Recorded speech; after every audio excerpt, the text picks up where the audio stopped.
Hello, welcome back again. Or welcome for the first time. You're here for the first time. Thank you so much for stopping by. I found another story to tell today, and you might guess this already, but it's another Brothers Grimm story. We might carry on reading a few more of these. Luckily, it's got a lot cooler than the last time. Last week was very hot, I complained about it. You know, a little bit earlier, I was thinking about recording this today and making a video and reading, and for some reason I really wasn't feeling it. I couldn't be bothered to record it all or read, and I pulled up the story just to kind of like run through it once and read it myself. Sometimes I read these stories myself before I record them, and suddenly it happens every time where I'm like, oh, I don't know if I can be bothered today, and then I start reading and I'm like, damn, I'm so into this. So it's been very fun doing all this, and I said this last time, but the support that you guys have been giving me has been so incredible, and I've had so many compliments, and it's been really fun, and it's been really good for me. So okay, it's a hell of a lot of ramble once again, so as always, get comfy.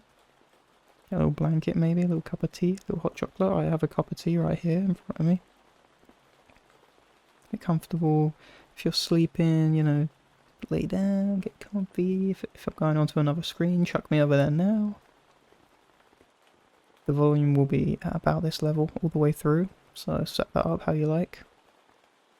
And let's begin reading The Nix of the Mill Pond by Brothers Grimm.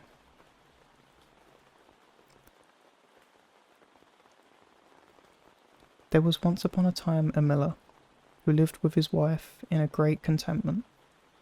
They had money and land, and their prosperity increased year by year more and more. But ill luck comes like a thief in the night.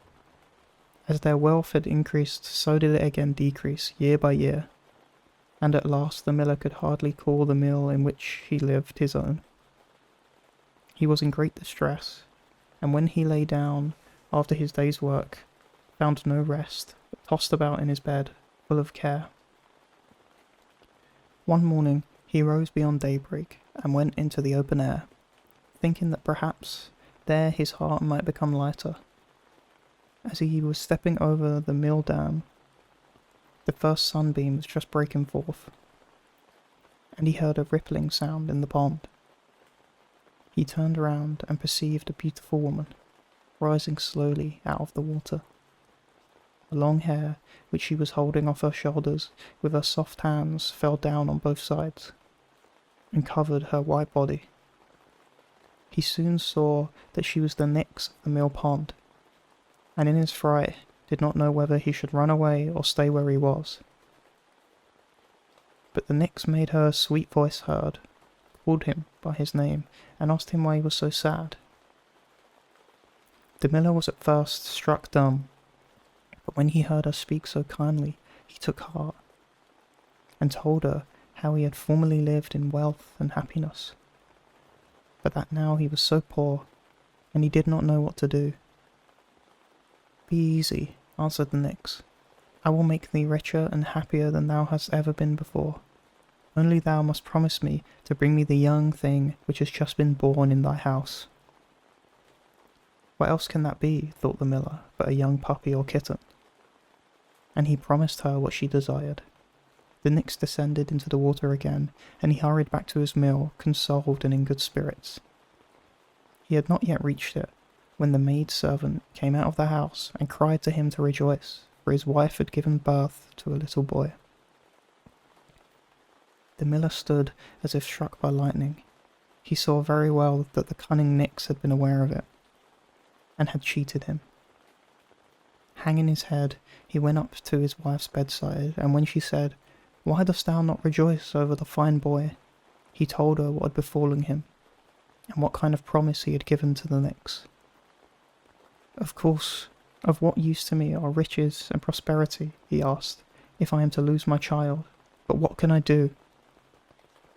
Even the relations who had come thither to wish them joy did not know what to say.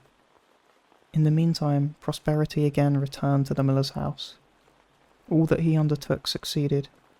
It was as if presses and coffers filled themselves of their own accord, and as if money multiplied nightly in the cupboards.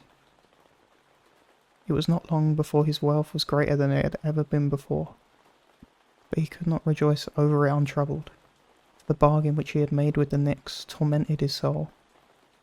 Whenever he passed the mill pond, he feared she might ascend and remind him of his debt. He never let the boy himself go near the water. "Beware," he said to him, "if thou dost but touch the water, a hand will rise, seize thee, and draw thee down." But as year after year went by and the Nix did not show herself again, the miller began to feel at ease. The boy grew up to be a youth, and was apprenticed to be a huntsman. When he had learnt everything, and had become an excellent huntsman, the lord of the village took him into his service. In the village lived a beautiful and true-hearted maiden, who pleased the huntsman, and when his master perceived that, he gave him a little house, and the two were married, lived peacefully and happily, and loved each other with all their hearts. One day, the huntsman was chasing a roe, and when the animal turned aside from the forest into the open country, he pursued it, and at last shot it. He did not notice that he was now in the neighbourhood of the dangerous mill pond, and went, after he had disemboweled the stag, to the water in order to wash his blood-stained hands. Scarcely, however, had he dipped them in, than the Nix ascended, smilingly wound her dripping arms around him, and drew him quickly down under the waves, which closed over him. When it was evening, and the huntsman did not return home, his wife became alarmed. She went out to seek him, and as he had often told her that he had to be on his guard around the snares of the Nix, and dared not venture into the neighbourhood of the mill pond, she already suspected what had happened. She hastened to the water, and when she found his hunting pouch lying on the shore, she could no longer have any doubt of the misfortune. Lamenting her sorrow and wringing her hands, she called on her beloved by name, but in vain. She hurried across to the other side of the pond and called him anew. She revealed the Nix with harsh words, but no answer followed. The surface of the water remained calm. Only the crescent moon stared steadily back at her. The poor woman did not leave the pond. With hasty steps, she paced round and round it, without resting a moment, sometimes in silence, sometimes uttering a loud cry, sometimes softly sobbing. At last her strength came to an end. She sank down to the ground and fell into a heavy sleep.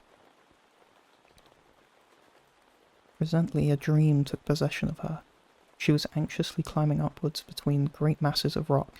Thorns and briars caught her feet, the rain beat in her face, and the wind tossed her long hair about. When she had reached the summit, quite a different sight presented itself to her. The sky was blue, the air was soft, and the ground sloped gently downward, and on a green meadow, gay with flowers of every colour, stood a pretty cottage. She went up to it and opened the door. There sat an old woman with white hair who beckoned to her kindly. At that very moment the poor woman awoke. Day had already dawned, and she at once resolved to act in accordance with her dream. She laboriously climbed the mountain, everything that was exactly as she had seen it in the night. The old woman received her kindly, and pointed to a chair in which she might sit. "Thou must have been met with a misfortune," she said, "since thou hast sought out my lonely cottage." With tears the woman related what had befallen her. "Be comforted," said the old woman. "I will help thee. Here is a golden comb for thee. Tarry till the moon has risen, then go to the mill pond, seat thyself on the shore, and comb thy long black hair with this comb. When thou hast done, lay it down on the bank, and thou wilt see what will happen." The woman returned home, but the time till the full moon came and passed slowly. At last the shining disk appeared in the heavens. Then she went out to the mill pond, sat down, and combed her long black hair with the golden comb, and when she had finished, she laid it down at the water's edge. It was not long before there was a movement in the depths. A wave rose, rolled to the shore, and bore the comb away with it. In not more than the time necessary for the comb to sink to the bottom, the surface of the water parted, and the head of the huntsman arose. He did not speak, but looked up at his wife with sorrowful glances. At the same instant, a second wave came rushing up, and covered the man's head. All had vanished.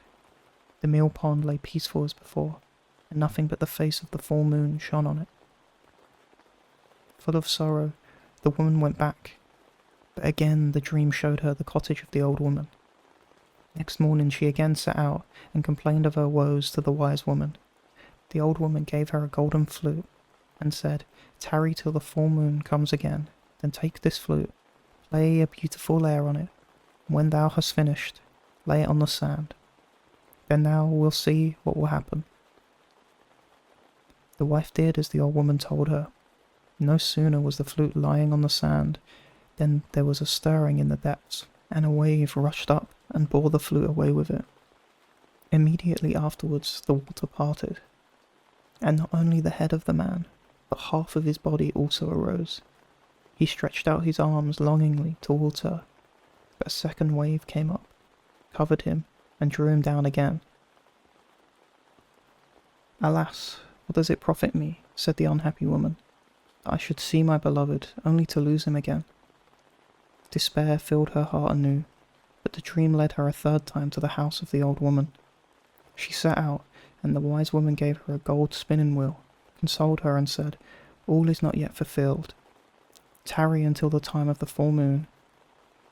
Then take the spinning wheel, seat thyself on the shore, and spin the spool full. And when thou hast done that, place the spinning wheel near the water, and thou wilt see what will happen." The woman obeyed all she said perfectly. As soon as the full moon showed itself, she carried the golden spinning wheel to the shore, and span industriously until the flax came to an end, and the spool was quite filled with the threads. No sooner was the wheel standing on the shore than there was a more violent movement than before in the depths of the pond, and a mighty wave rushed up and bore the wheel away with it. Immediately the head and the whole body of the man rose into the air in a waterspout. He quickly sprang to the shore, caught his wife by the hand, and fled. But they had scarcely gone a very little distance when the whole pond rose with a frightful roar, and streamed out over the open country. The fugitives already saw death before their eyes, when the woman in her terror implored the help of the old woman, and in an instant they were transformed, she into a toad, he into a frog. The flood which had overtaken them could not destroy them, but it tore them apart and carried them away. When the water had dispersed, and they both touched dry land again, they regained their human form. But neither knew where the other was. They found themselves among strange people, who did not know their native land. High mountains and deep valleys lay between them. In order to keep themselves alive, they were both obliged to tend sheep. For many long years they drove their flocks through field and forest, and were full of sorrow and longing. When spring had once more broken forth on the earth, they both went out one day with their flocks, and as chance would have it, they drew near each other.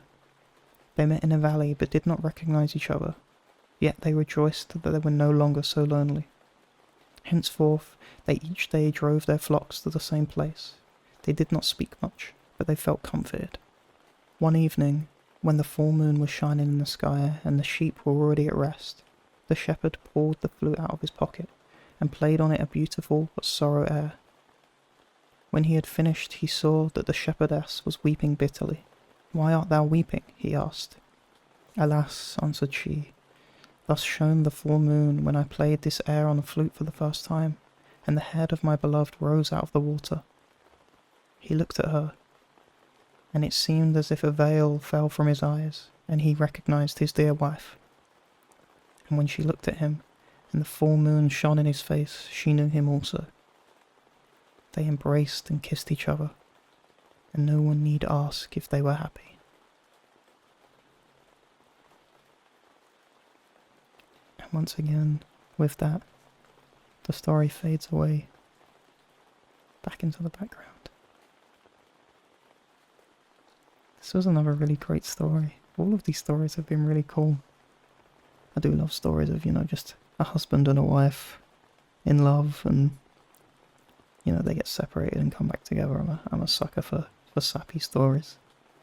I usually, or I have been, put in a bit of silence around this point, just to listen to the rain and kind of relax and take in the story and things, and then coming back in and talking afterwards. But I think I'm going to change a little bit to, I'm going to talk here first for just a little bit, and then I'll fade out into the rain for maybe 10-20 seconds or so, just so if anyone who's using this to sleep or really relaxed, they're not suddenly hit with an auto-playing video or something like that. It just goes nicely into some rain, and we can sit here together and listen.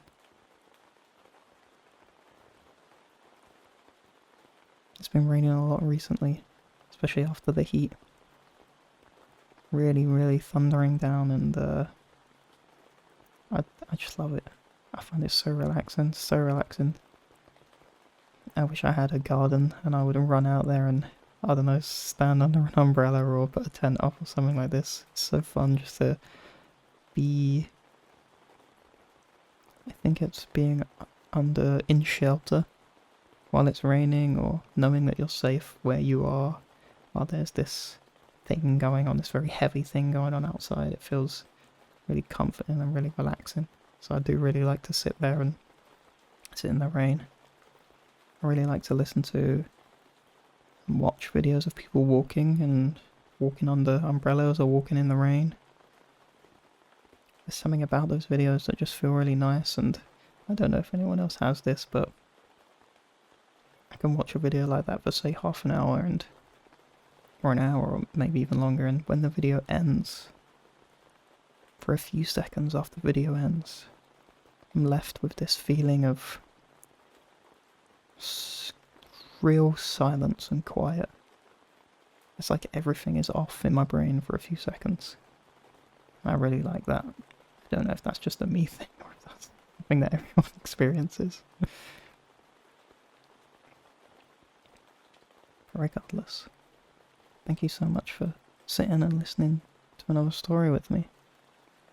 I do hope that you're enjoying these, and I hope that you come back for another one. As always, if there's any stories that you'd like me to read, let me know. Tell me in the comments or on Twitter or wherever. Otherwise, I hope you have a good night. Or I hope you have a good day. I hope you have a good time working on whatever it is you're working on. Okay? Goodbye.